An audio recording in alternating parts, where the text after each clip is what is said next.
For the next 60 seconds, we have seized control of your mind. Your body no longer occupies space. Your entire being now is a beam of pure consciousness, located early in the Earth year 1955. The winds of time change are about to sweep you forward through an incredible 20-plus years. The years of the evolution of rock.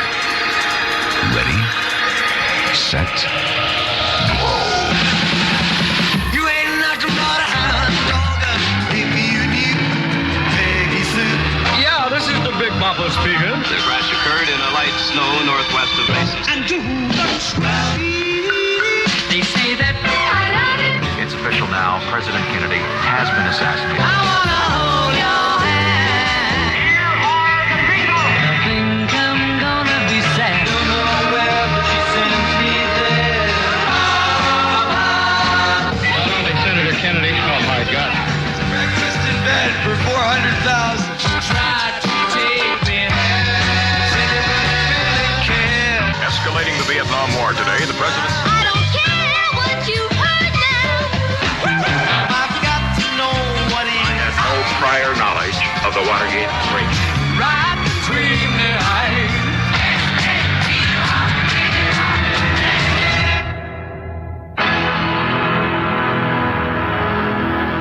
You have reached the present. You have just warped through the most exciting, most monumental 22 years in the history of Earth. The span known as the evolution of rock. No other comparable era in recorded history has had anywhere near the profound effect on today's way of life as did this incredible quarter century.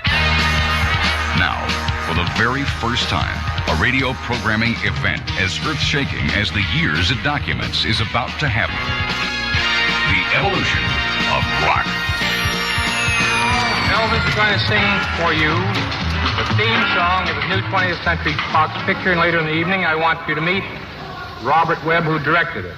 Now, the song, as he does it in the picture, Love Me Tender, is when his three brothers have come home from the Confederate armies. He's the younger brother who's been left back home, and he sings this song to his mother and his young bride. This is Love Me Tender. 1, 2, 3 o'clock, 4 o'clock, rock. 6, 7 o'clock, 8 o'clock, rock. 9, 10, 11 o'clock, 12 o'clock, rock, rock, rock. I was the first country and western singer to dare, shall we say, to sing rhythm and blues songs. It just wasn't. There would never be replacements for Buddy Holly, Ritchie Valens, and the Big Bopper. The scales had tipped. Rock and roll began to slide. Looking at the charts for '59, you can't help but notice the abundance of old standards being dressed up in rock and roll glitter and exposed to a completely new generation. Several brief but notable careers were built on the foundations of old, traditional pop tunes. New Jersey vocalist Sammy Turner being a perfect example.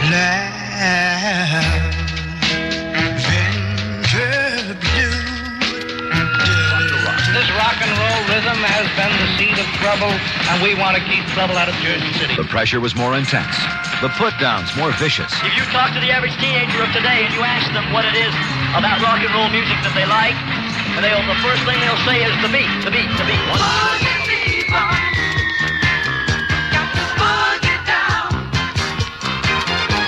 Discos have become one of the biggest entertainment phenomenons of the 70s. If anybody hoped it was true, it was Diana Ross, one of the major black powers of the 60s. She was about to get her feet wet all over again in a whole new puddle, taking her virgin run at disco with Love Hangover. If there's a cure for this, I don't want it. I don't want it. Yes, it's gonna be a cold, lonely summer, but I'll fill the emptiness. North America. They were just like four boys. I really liked them. They were good. They're real great guys. It didn't really hit me. And then you see them standing there singing, and I don't know what they do. They just... The Beatles are everywhere in '64. By April, the Beatles claimed the top 5 songs on the nation's pop charts. I came here to sing. I'm not going to scream. I'm not going to cry. I'm not going to do anything. I wanna hold your hand. The first hit in the States, which was I Want to Hold Your Hand, was actually about our 4th or 5th single. There was Time and Newsweek and Life started catching on and writing about it. And it was at that point where Capitol said, okay, we're interested. So Brian Epstein did a deal. About a lucky man who made the grade. And they called it puppy love. Oh, I guess they'll never know. Alan Freed saying, we are deeply grateful to the record companies and the artists for allowing us to bring to you the original recordings of these very precious songs. Thank you. God bless you. Good night. My love. 1959, the year that the Edsel flops and everyone flips for Kooky and his immortal comb. 1959, from Pink Shoelaces to Poison Ivy. And of course, who will forget Heavy Dates and Cruising the Main Drag? This is 1959, and it goes like this. You are it. Every night I hope you dream love will come my way. Wrote the song from that, and from what I thought was obviously the point of view of the students, which was welcome back. Ah ha ha. Welcome back. Your dreams were your ticket out. You're hearing segments from The Evolution of Rock, the first complete chronological, up-to-date documentary ever produced. Brilliantly narrated by Chuck Riley, The Evolution of Rock is already a monumental event. Tom Jones demonstrated the technique to a T in She's a Lady. She's a Lady was written by Paul Anka. The only problem with Paul now is that he's recording his own material. It's an up-tempo song, but it's a good song. But she's all you'd ever want. She's the kind I'd like to flaunt and take to dinner.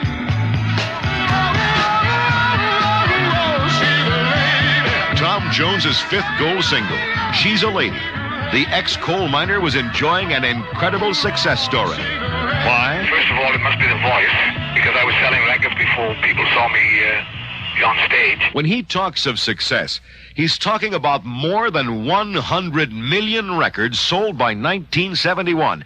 He's talking about being the man most wanted by older women hot to trot for a rock star they could relate to. Ladies and gentlemen, this is Tom Jones. They took Mr. Personality and put him on TV. That cinched it. When those millions of American ladies saw that one hunk of Welshman hopping around their color TV in a jumpsuit, they wanted him. Has anybody got a handkerchief or something?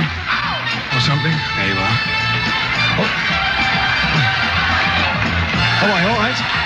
Everything all right? In Vegas, one woman came up to the stage and ripped a bra off. You know, opened the front of a dress up and just ripped it straight off and handed it to me.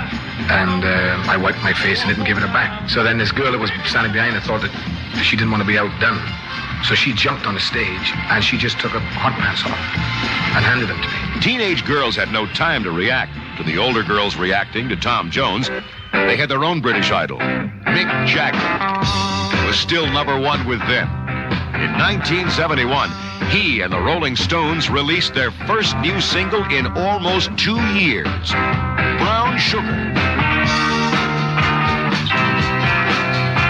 The Evolution of Rock is a 64-hour rock documentary that for the first time tells the entire 22-year history of rock music in chronological order, from the inside out. The Evolution of Rock, by virtue of its scope, stands alone. But that wasn't enough. We wanted it to be as fantastic a production as the history it documented. As a result, over 3.5 years of international cooperative effort, over 150 hours of rare tapes, previously unaired interviews, 1,000 hit songs, and unheard-of industry cooperation have yielded a masterpiece. Contained on 64 discs, the program is divided into one 4-hour introductory chapter and 20 3-hour segments. There has never been a program this big, this versatile. Today's rock is a product of yesterday's dreams. And thousands of yesterdays ago, there was a vision. 1, 2, 3 o'clock, 4 o'clock, rock! There was a vision that in the beginning was a social outcast. But as time passed, the vision became a force, more of a way of life. How did it happen? The evolution of rock. The music that made the world turn round. You'll hear the behind-the-scenes stories with actual interviews and rare original recordings. From rock's roots to its complex branches, you'll hear it all. The evolution of rock. 1967, the year the mighty Mickey Mantle hits home run number 500 and U.S. bombers hit Hanoi. 1967. 1, 2, 3, 4. From Bobby Gentry to Big Brother and the Holding Company, and from Jimi Hendrix to Country Joe and the Fish. 1967, the year of psychedelic lights, pulsating posters, and Sgt. Pepper. 1967, the year that words like hippie and trip are on everyone's lips. The year the world lost Spencer Tracy, Jane Mansfield, and Time Magazine's Henry Luce. Maxis fight the battle of the hymnline with Micro Minis in 67. One electric year. Ready now to unwind in words and music. If you're going to San Francisco. Early 1961, Del Shannon was messing around with something called Runaway. I was sick and tired of hearing do-do-do-do-do-do-do. Every song was the same, right? I just picked my guitar up and sang any kind of word I could think of, and the next day I wrote the words. So I wrote it right on stage. As I walk along, I wonder what went wrong without American Bandstand.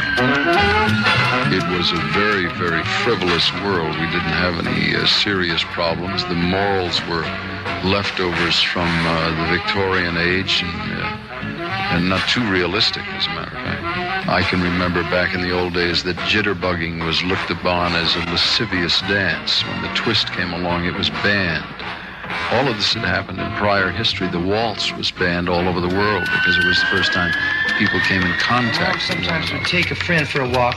The damn dog would start barking at a friend. Dogs pick up vibrations that you can't see. And if it bothers them, they start to bark. She said the same thing deals with people. 10 years later, we write a song, and I call it Good Vibrations, about the same concept. I love the colorful clothes you wear. Building harmonies here, drop this voice out, this comes in, bring this echo chamber in, do this, put the theremin here, bring the cello up a little louder here. I mean, it was a real production. It was the biggest production of our life.